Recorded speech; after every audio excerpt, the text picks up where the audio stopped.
Janapriya upscale 2 BHK 45 lakhs, 3 BHK 60 lakhs మాత్రమే. సితారా Sainikpuri.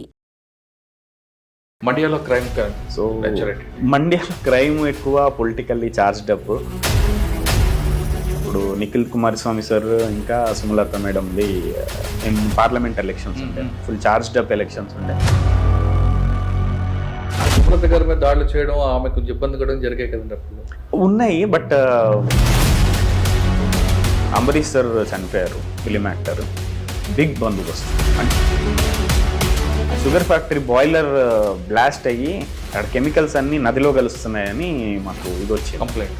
So అది ఏంటంటే బెంగళూరు వాటర్ సప్లైకి చేరుతుంది. అది శాండ్ బ్యాగ్స్ వేసి అదంతా కంటైన్ చేసి వాళ్ళ వేరే ఆఫీసర్స్తో, డిస్ట్రిక్ట్ అడ్మినిస్ట్రేషన్తో కలిసి చేశాం. కానీ హ్యూమన్ ట్రాఫికింగ్ కూడా ఎక్కువ ఉంటుందని కదా. హ్యూమన్ ట్రాఫికింగ్ ఉంది కొంచెం.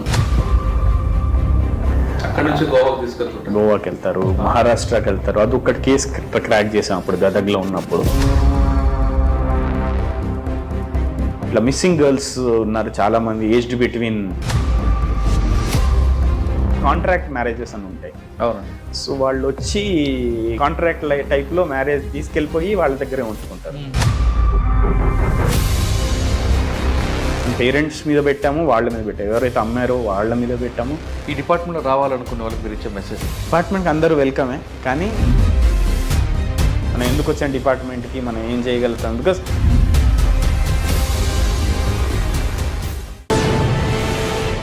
శివప్రకాష్ గారు తెలంగాణలో వరంగల్ జిల్లాకు చెందిన వ్యక్తి. ప్రసాద్ నమస్తే అండి. తెలంగాణ బిడ్డ, కర్ణాటకలో వెళ్తున్నారు. రైట్. సో నేను ఫస్ట్ పోస్టింగ్ నాది ఏఎస్పీ. నేను యాదగిరి జిల్లా సూర్పూర్లో ఉండేవాడిని. ఆల్మోస్ట్ మా తెలంగాణ బార్డర్, అది తెలంగాణ బార్డర్ డిస్ట్రిక్ట్. దాని అక్కడ అయిన తర్వాత నా ఫస్ట్ పోస్టింగ్ మండ్యా ఎస్పీగా చేశాను. సార్, యాదగిరిలో మీ బాగా మెయిన్ వచ్చిన ఛాలెంజ్ ఏమొచ్చింది? మీ మార్క్ ఏముంది అక్కడ? ఎందుకంటే కంప్లీట్ డ్రై ఏరియా, ఎక్కువగా క్రిమినల్స్ యాక్టివిటీస్ ఉంటుంటాయి. యాదగిరి కొంచెం రూరల్ సెటప్ ఉండే ఏరియా. కొన్ని మర్డర్ కేసెస్ యాక్చువల్ ఇప్పటికీ చాలా మెమరబుల్, అంటే చాలా కాంప్లికేటెడ్ మర్డర్ కేసెస్ ఉండేవి. అవి సాల్వ్ చేసాం. లేదు, డిటెక్ట్ చేసాము. డిటెక్ట్ చేసిన తర్వాత కూడా, ఎందుకంటే అక్కడ కృష్ణా నది వెళ్తుంటే నారాయణపూర్ అంతా ఒక డ్యామ్ ఉంటుంది. ఆ డ్యామ్లో ఏంటంటే అన్నోన్ డెడ్ బాడీస్ చాలా కొట్టుకొచ్చాయి మా కెనాల్స్లో. సో తెలిసేవి కాదు, ఎక్కడి నుండి వచ్చాయి ఏంటి అనేవి తెలిసేవి కాదు. సో కొన్ని మర్డర్ అయ్యి ఉండేవి. సో వాటిని చిన్న చిన్న క్లూస్ పెట్టుకొని వాటిని డిటెక్ట్ చేసి, సో అలా చాలా మెమరీస్ ఉన్నాయి యాదగిరిలో. ఒక మంచి కేసు చెప్పండి. లీడ్ ఎక్కడ? ఒక నారాయణపూర్ పోలీస్ స్టేషన్లోనే, ఐ థింక్ వే బ్యాక్ 2017లో. సో బేసికలీ అక్కడ ఒక ఆయనని బేసికలీ ఒక కాలిన శవం దొరికింది మాకు. ఫస్ట్ ఓన్లీ స్కెలిటన్ ఉండే. సో ఏం లేకుండే, అంటే నథింగ్, ఏమీ ఎవిడెన్సెస్ లేకుండే మాకు. సో అది చూసి కొంచెం దూరంలో మాకు ఒక షర్ట్ దొరికింది. ఆ షర్ట్ దొరికితే అక్కడ చిన్న టైలర్స్ది ఊరు దొరికింది మాకు. దాని తర్వాత అక్కడి నుండి అక్కడ కెమెరాస్ కూడా లేవు, చాలా రూరల్ ఏరియా, అది బ్యాక్వర్డ్ రూరల్ ఏరియా. సో అక్కడి నుండి చూసుకుంటూ వెళ్తే ఒక పాన్ షాప్ అతను చెప్పారనమాట, ఈ నెంబర్ బండి వాళ్ళు వచ్చారు, ఆ రిజిస్ట్రేషన్ బీజాపూర్ జిల్లా వాళ్ళది అని. సో పక్క నైబరింగ్ బీజాపూర్, అంటే డ్యామ్ దాటితే బీజాపూర్. సో వెళ్ళి అక్కడ కనుకుంటే ఊరు ఏదైనా వెతకాలి మనం, ఎన్నో ఊర్లు ఉంటాయి బీజాపూర్లో. సో అట్లా అని చెప్పి 2 కానిస్టేబుల్స్, ఒక సబ్ ఇన్స్పెక్టరు, మంచి వర్కర్స్ ఉండేవాళ్ళు. ఒక్క క్లూ దొరికింది మాకు. ఏంటంటే ఒక ఆయనను ఐడెంటిఫై చేసాము. ఆయన బెంగళూరులో పనిచేస్తాడు అని మాకు తెలిసింది. ఒక లారీ దానిలో డ్రైవర్ అని, but A lorry A driver అనేది తెలియదు. సమ్ గూడ్స్ అని వాళ్ళ ఇంటి ఏరియా తెలిసింది మాకు. సో మా కానిస్టేబుల్స్ వాళ్ళు ఆల్మోస్ట్ 1 month అక్కడే బెంగళూరులోనే ఉండి, సో చూస్తుంటే ఆయన మాకు 15 days దొరకలేదు. ఎందుకంటే ఆయన బెంగళూరు నుండి మ్యాంగ్లూరుకి వెళ్ళాడు. అతను ఫిష్ ట్రాన్స్పోర్ట్ డ్రైవర్ అనమాట ఆయన. సో తర్వాత 15 days తర్వాత వాళ్ళు ఫోన్ చేస్తారు, సార్ ఈయన మీద అనుమానం ఉంది అని. దాని తర్వాత ఆయన గురించి వెరిఫై చేస్తే, వాళ్ళ ఇంటి గురించి వెరిఫై చేస్తే బీజాపూర్లో ఒక ఊరికి సంబంధించిన వాళ్ళు. అక్కడ వెరిఫై చేస్తే ఒక ఆయన మిస్సింగ్ ఉండేవాడు అదే ఊర్లో. ఆయన గురించి చూసి ఆయనది టాలీ చేస్తే ఆయన హైట్ అంటే స్కెలిటల్ దాన్ని బట్టి హైట్ తెలుస్తుంది మనకి, ఎంత హైట్ ఉంటారు, హైట్ మ్యాచ్ అవుతుండే. సో దాని తర్వాత ఆయన మిస్సింగ్ కంప్లైంట్ ఎప్పుడైంది అనేది చూస్తే యాక్చువల్లీ మిస్సింగ్ కంప్లైంట్ కూడా దొరకలే మనకి, ఆయన కనిపించట్లేదు చాలా రోజుల నుంచి అని చెప్పారు మాకు. సో అట్లా చూస్తే టాలీ అయింది. సో దాన్ని చూస్తే మర్డర్ అయిన ఆయన సేమ్ అని తెలిసింది. మేము బ్లడ్ డిఎన్ఏ అది చేస్తే వాళ్ళ మదర్దిను డిఎన్ఏ మ్యాచ్ అయింది. సో అట్లా వచ్చిన తర్వాత మనకి తెలిసిపోయింది ఈయనే చనిపోయింది. తెలిసాడు కానీ అది అక్యూజ్డ్ ఆయన్నే, లారీ ఆయన్నే. ఫస్ట్ అక్యూజ్డే తెలిసాడు, బట్ కన్ఫర్మ్ చేసుకోలేదు మేము ఆయన కాదా అనేది. ఎందుకండి చంపాడు? సో బేసికలీ కొంచెం ఇల్లీగల్ రిలేషన్ ఉండే. సో వాళ్ళ వైఫ్ వీళ్ళకి ఇల్లీగల్ రిలేషన్, దాంతో వాళ్ళ వైఫ్ ఈయన కలిసి చంపారు. వైఫ్ లవర్ కలిసి హస్బెండ్ని చంపారు. సో అదొక ఇప్పటికీ బాగా గుర్తుండిపోయే కేసు నాకు అది. సార్, యాదగిరి ఆ ప్రాంతంలో ఎక్కువగా ఆంధ్ర సెటిలర్స్ ఉంటారు, క్యాంపులు ఉంటాయి. ఇక్కడికి వస్తారు, ఏదో గొడవ పడుతుంటారు, వెళ్తుంటారు, అక్కడ పోతుంటారు. లేదు ఇక్కడికి వచ్చారని కర్ణాటక వాళ్ళు కూడా కొంతమంది వాళ్ళని సెటిలర్స్ అని ఒక చిన్న చూపు చూడడం, వాళ్ళకి సివిల్ డిస్ప్యూట్స్ తీసుకురావడం, చాలా రకరకాల ఇష్యూస్ జరుగుతుంటాయి. ఎక్కడో కనిపిస్తుంటుంది ఒక చిన్న క్యాంప్ లాంటి. ఆ ప్రాబ్లం ఎలా సాల్వ్ చేశారండి? క్యాంప్స్ యాక్చువల్లీ చెప్పాలంటే ఇప్పుడైతే అన్ని మింగిల్ అయిపోయారండి. అవునా? మొత్తం క్యాంప్స్ ఇదివరకు అంటే ఐ థింక్ 10-15-20 ఇయర్స్ ముందర ఆ డిస్టింక్షన్ ఉండేది, కానీ ఇప్పుడు అసలు మొత్తం క్యాంప్స్ మామూలు ఊర్లు అన్నీ సేమ్ కలిసిపోయారు. పర్టికులర్గా వాళ్ళకి వీళ్ళకి అట్లా అని ఏమీ గొడవలు ఎక్కువ లేవు, ఎక్కువ డిస్ప్యూట్స్ లేవు. ఒకప్పుడు ఉండేవంట, బట్ అట్లేం డిస్ప్యూట్స్ లేవు ఇప్పుడు. బట్ నార్మల్ కాస్ట్ డిస్ప్యూట్స్ కానివ్వండి, మామూలు ఇది అది ఎక్కడైనా, అది ఏ ఊర్లో తీసుకున్నా మనకి. ఎస్సీ/ఎస్టీ కేసులు ఎందుకు ఉంటాయండి అక్కడ?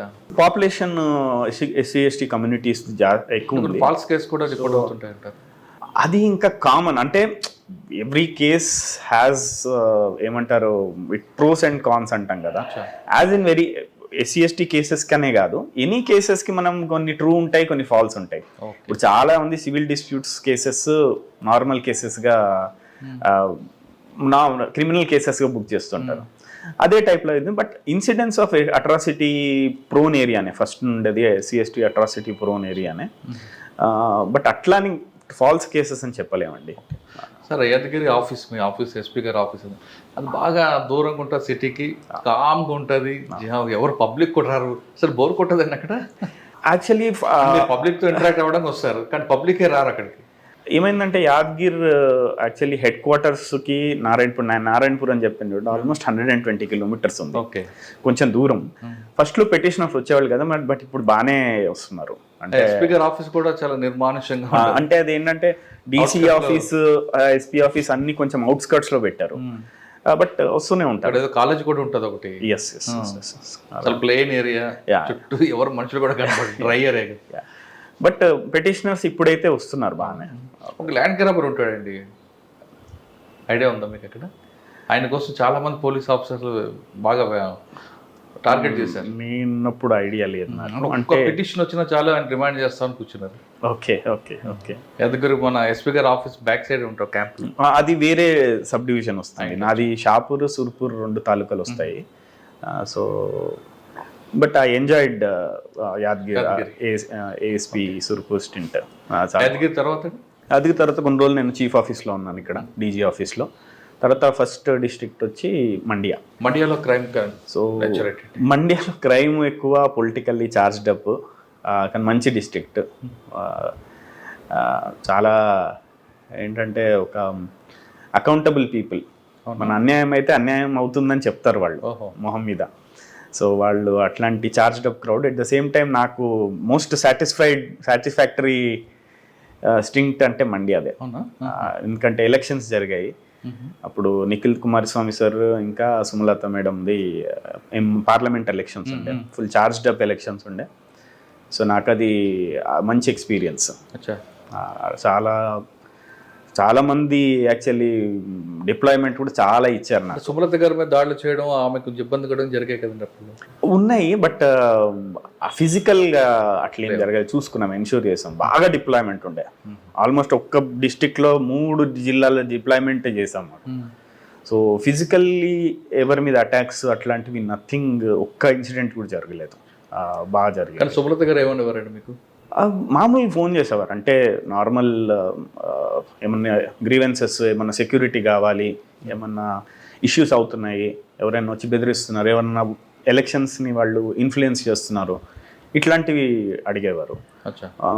నార్మల్ రిటర్న్ ఫార్మల్ కంప్లైంట్స్ ఇచ్చేవాళ్ళు. వీ వుడ్ అటెండ్ ఇమీడియట్ గా. సార్, ఫస్ట్ జిల్లాలో మీకు బాగా గుర్తుండిపోయిన సంఘటన కానీ మీ మార్క్ ఉంది అక్కడ? బందోబస్తులే ఉండే. నాకు ఒక వారం టోటల్ నిద్ర లేకుండా బందోబస్తు ఉండేది. ఒక వారం నాకు బాగా గుర్తు ఇప్పటికీ. అంబరీష్ సార్ చనిపోయారు, ఫిలిం యాక్టర్. బిగ్ బందోబస్తు. అంటే నాకు అది ఫస్ట్ ఇన్సిడెంట్స్ ఏంటంటే, ఫస్ట్ డే ఏమైందంటే, ఒకటి అక్కడ షుగర్ ఫ్యాక్టరీ ఉండేది మద్దూరు తాలూకాలో. ఆ షుగర్ ఫ్యాక్టరీ బాయిలర్ బ్లాస్ట్ అయ్యి అక్కడ కెమికల్స్ అన్నీ నదిలో కలుస్తున్నాయని మాకు ఇది వచ్చింది, కంప్లైంట్. బేసికలీ అయింది అది. అయితే సో అది ఏంటంటే బెంగళూరు వాటర్ సప్లైకి చేరుతుంది అది. సో ఇమ్మీడియట్గా వెళ్ళి మేము అక్కడ శాండ్ బ్యాగ్స్ వేసి అదంతా కంటైన్ చేసి వాళ్ళ వేరే ఆఫీసర్స్తో, డిస్ట్రిక్ట్ అడ్మినిస్ట్రేషన్తో కలిసి చేసాము. So that was quick action అయింది. అది అయిన తర్వాత ఇంకో అన్ఫార్చునేట్ ఇన్సిడెంట్ జరిగింది. ఒక నదిలో 30 మెంబర్స్ చిన్నపిల్లలు చనిపోయారు కెనాల్లో పడిపోయి. అయ్యో. అంటే కెనాల్ పక్కన రోడ్డు ఉండేది, కెనాల్లో పల్టీ అయిపోయి 30 మెంబర్స్ చనిపోయారు. So immediate consecutive days. So అది చాలా పెద్ద ఇష్యూ అయిపోయింది. అంటే గ్రీవెన్స్, పేరెంట్స్ చాలా హర్ట్ అయి ఉండే. సీఎం గారు వచ్చారు. So it was a big thing. తర్వాత నెక్స్ట్ డే అంబరీష్ గారు చనిపోయడం జరిగింది. సో క్రౌడ్ చాలా వచ్చింది. ఆల్మోస్ట్ 4 lakhs 5 lakhs ఫ్లోటింగ్ ఉండేది. సో మేనేజ్ చేసాం అదంతా ఆ వారం. క్రౌడ్ మేనేజ్మెంట్ ఏం చెప్తుందండి? ఇంత క్రౌడ్ వచ్చింది, ఒకేసారి అది అన్ఎక్స్పెక్టెడ్ ఇష్యూ. ప్లాన్డ్గా అనుకుంటే మీరు అన్ని బందోబస్తు చేసుకోవచ్చు. అన్ఎక్స్పెక్టెడ్ ఇష్యూ, దాన్ని ఎలా కంపార్ట్మెంట్ వైజ్గా పంపారా? ఎందుకంటే అందరూ కూడా చూడాలనుకుంటారు ఆయన్ని, డెడ్ బాడీని. ఒకవైపు మేడం ఉంటారు, ఒకవైపు అది. ఎలా కంట్రోల్ చేసుకొచ్చారంటే, కంపార్ట్మెంట్ సెక్షన్కి తీసుకున్నారా, లేదు ఒక దగ్గర బ్రేక్ చేసి కొంత ఫుడ్ అంటే మాకు బ్రేక్ చేస్తే ఏమవుతుందంటే, బయట నుండి మాకు హోల్డింగ్ ఏరియా లేకుండే. ఓకే. సో మేము ఏం చేసామంటే, ఈ గ్యాంగ్ వే అంటాం మేము, అంటే బ్యారికేడ్స్ తోటి మనం గ్యాంగ్ వే పెడతాం కదా, అది జిగ్జాగ్ పెట్టి ఆల్మోస్ట్ 3 kilometers గ్యాంగ్ వే పెట్టాం, ఎంట్రీ పెట్టి ఎగ్జిట్. సో హోల్డింగ్ ఉంటే ఏంటంటే నెడతారు వాళ్ళు. అంటే కొంతమంది ఇలా దగ్గర ఏం చేస్తారు అంటే గేట్ క్లోజ్ చేసాం ఒకటి, గేట్ తర్వాత హోల్డింగ్ అంటే బయట పెట్టాము. ఇది కంప్లీట్ కాంది, మేము గేట్ ఓపెన్ చేయలేదు. సో వాకింగ్ ఏరియా లేదు, గ్యాంగ్ వేలోనే వాకింగ్. ఓకే. అది ఏంటంటే వాళ్ళకి ఆ గ్యాంగ్ వేలో ఉంటే ఏంటంటే వాళ్ళకి ఆ ప్రాసెస్ లో ఉన్నామని వాళ్ళకి కాన్ఫిడెన్స్ వస్తుంది. ఆ గ్యాంగ్ వే కూడా బ్యారికేడ్స్ 2 బ్యారికేడ్స్ పెట్టి, దాని మధ్యలో మేము పోలీసులను పెట్టి, అంటే బ్యారికేడ్స్ మళ్ళీ పడిపోతే ఇంకందరు గ్రౌండ్ లోకి వచ్చేస్తారు. సో ఒక సైడ్ ఎంట్రీ, ఒక సైడ్ ఎగ్జిట్ పెట్టాం అనమాట. ఇటు పక్కకి వెనకకి VIP areas, 2 lobbies, entry exit. So ఎప్పుడైనా ఎంట్రీ ఎగ్జిట్ కలవకుండా చూసుకోవాలి. అంటే నా ఎక్స్పీరియన్స్ లో ఎంట్రీ ఎగ్జిట్ పెట్టకుండా, ప్లస్ హోల్డింగ్ ఏరియా ఎప్పుడైనా మెయిన్ డయాస్ దగ్గర ఉండకూడదు. హోల్డింగ్ ఏరియా మెయిన్ డయాస్ దగ్గర ఉంటే నెడతారు. ఎందుకంటే వాళ్ళకి ఆతృత ఉంటుంది, దగ్గరకు వచ్చాము తొందరగా వెళ్ళిపోవాలి అని. ఎప్పుడైనా చూడండి, క్రౌడ్ ఎప్పుడు రెస్ట్లెస్ అవుతారు, దగ్గరుంటే రెస్ట్లెస్ అవుతారు, దూరం నిలబడితే రెస్ట్లెస్ గారు. బట్ వాళ్ళకి సైట్ లో ఉండాలి. నేను సైట్ లో స్లో మూవింగ్ అట్లా అసలు ఇంత కూడా బాగా చదివేశారు కాదు. అది యాక్చువల్లీ బాగా ఎక్స్పీరియన్స్. మేము 2 పర్టికులర్ ఉండే మేము ఆ రోజు ఈ గ్యాంగ్ వే ఒకటి చేయాలి అని. బ్యారికేడింగ్ ఆల్మోస్ట్, అంటే హోల్డింగ్ ఏరియా ఎక్కడ పెట్టలేదు మీరు? హోల్డింగ్ ఏరియా బయట పెట్టాం, గ్రౌండ్ బయట పెట్టాం. వాకింగ్ ఏరియా మొత్తం గ్రౌండ్ లో. వాకింగ్ ఏరియా కూడా జిగ్జాగ్ 2 kilometers చేసాం ఆల్మోస్ట్. అంటే కొంచెం జిగ్జాగ్ చేసి మళ్ళీ స్ట్రైట్, కొంచెం జిగ్జాగ్ చేసి మళ్ళీ స్ట్రైట్. మూమెంట్ ఉంది కాబట్టి క్యూ వాళ్ళు కూడా హ్యాపీగా ఉంటారు. వాళ్ళు హ్యాపీగా ఉంటారు, ఆగట్లేదు ఇక్కడ. మనం ఆపితే వాళ్ళు ఇది అంటే అక్కడ ఇంకా మనం గుళ్ళల్లో ఉన్నట్టు వాళ్ళని వెంటనే పంపించడం అనమాట, ఎవరు ఆగకుండా అక్కడ. సో అది మెయిన్ గా బ్యారికేడ్స్ అండి. మా పోలీసుకి మల్టీప్లేయర్ ఎఫెక్ట్ ఇట్లాంటి పెద్ద బందోబస్తులలో మాకు బ్యారికేడ్స్, పార్కింగ్, బ్యారికేడ్స్, ఇవి 2 సరిగ్గా ఉంటే మనకి ఎంత పెద్ద బందోబస్తు అయినా చేయొచ్చు. అంటే హోల్డింగ్ ఏరియా మాత్రం స్టేజ్ దగ్గర ఉండకూడదు. గుంపు 1 లైన్ కాకుండా 2 lines 3 lines ఎప్పుడు పంపించకూడదు. నెట్టుకుంటారు అక్కడ, సింగిల్ లైన్ అంతే పెట్టాలి. గ్యాప్ పెడితే ఇంకా బెటర్ ఏమో, జిగ్జాగ్ పెడితే బెటర్. ఇన్స్టెడ్ ఆఫ్ పెద్దది పెట్టే బదులు చిన్నది జిగ్జాగ్ పెడితే మనకి నడుస్తూ ఉంటారు కంటిన్యూస్ గా, 1 by 1 వెళ్తూనే ఉంటారు. తిరుపతి క్యూ లాగా మనకి ఎంతైనా నడుస్తూనే ఉంటుంది అది. అవును, సో కాబట్టి ఇబ్బంది ఉండదు. అది బాగా గుర్తుంటుంది. మాకు బాగా చాలా మడియా చాలా గుర్తుంది.